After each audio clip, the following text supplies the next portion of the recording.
आज का हमारा टॉपिक है माइक्रोब्स इन इंडस्ट्री, जिसमें जो क्लास 12 का chapter microbes in human welfare का है। अब इसमें माइक्रोब्स इन इंडस्ट्रीज़ अगर देखें तो इनका मेन फंक्शन होता है फर्मेंटेड बेवरेजेस बनाना, एंटीबायोटिक्स बनाना और केमिकल्स या एंजाइम्स या बायो एक्टिव मॉलिक्यूल्स बनाना। तो यहाँ पे पहला टॉपिक हम लेते हैं fermented beverage. Fermented beverage means ये वो सारे ड्रिंक्स हैं जो फर्मेंटेशन से प्रोड्यूस हो रहे हैं। फर्मेंटेशन किस चीज़ का? ग्लूकोज का। अब इसे हमारे पास बना वाइन, बियर, विस्की, ब्रांडी, रम। और ये डिपेंड किससे कर रहा है? Depend upon the type of raw material and type of producing. Type of producing means कि वाइन और जैसे यहाँ पे कि क्या चीज़ से बना, वाइन और beer are produced without distillation, तो ये बिना डिस्टिलेशन के हैं। जबकि विस्की, ब्रांडी और रम ये बाय डिस्टिलेशन प्रोड्यूस होता है। तो ये जो प्रोसेस का डिफरेंस है वो दोनों की क्वालिटी यानी मीन्स परसेंटेज ऑफ अल्कोहल को डिफ़र कराता है। वाइन और बियर में अल्कोहल परसेंटेज बहुत कम होता है, जबकि बाकी तीनों में अल्कोहल का परसेंटेज ज़्यादा है।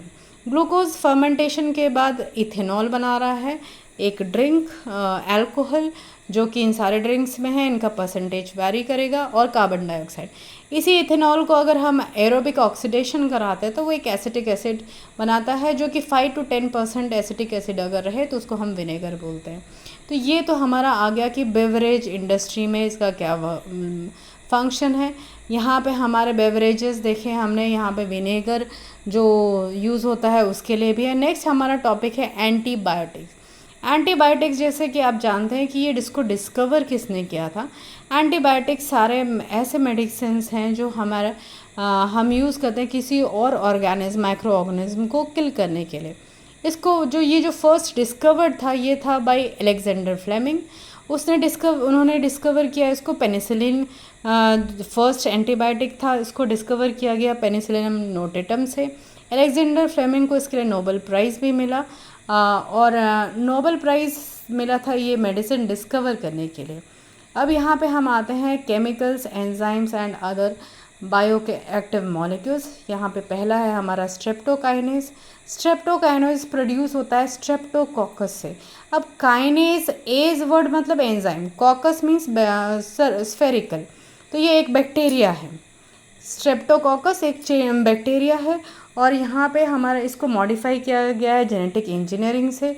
इसको यूज़ करते हैं हम क्लॉट बस्टर के लिए। Clot buster means for removing clots from the blood vessels. और ये कब होता है? जब ब्लड वेसल्स में जब मायोकार्डियल इन्फेक्शन है, ब्लॉकेज है, तो उसके टाइम में ये क्लॉट बस्टर मेडिसिन यूज़ होती है जो कि ब्लॉकेज को क्लियर करेगा। नेक्स्ट हमारा जो मेडिसिन है वो है या एंटीबायोटिक है वो cyclosporin A. Cyclosporin A produce होता है एक फंगस है जिसका नाम है Trichoderma polysporum. Trichoderma polysporum use होता है as a immunosuppressant. Immunosuppressant mean जहाँ पे ऑर्गन ट्रांसप्लांट के तरह टाइम पे इसको यूज़ किया जाता है ताकि हमारी अपनी बॉडी उस ऑर्गन को रिजेक्ट ना कर दे। फिर नेक्स्ट हमारा यहाँ पे इम्यूनोसप्रेसेंट के बाद आएगा स्टैटिन। अब स्टैटिन का है वो ब्लड कोलेस्ट्रॉल जो फॉर्म करने वाले एंजाइम्स हैं उनको प्रोड्यूस नहीं होने देता। तो यहाँ पे जो इसका फॉर्मेशन है, इसका फॉर्मेशन एक फंगस से है और ये इनहिबिट करता है एंजाइम फॉर्मेशन का, जो कोलेस्ट्रॉल फॉर्मिंग एंजाइम्स हैं उनका।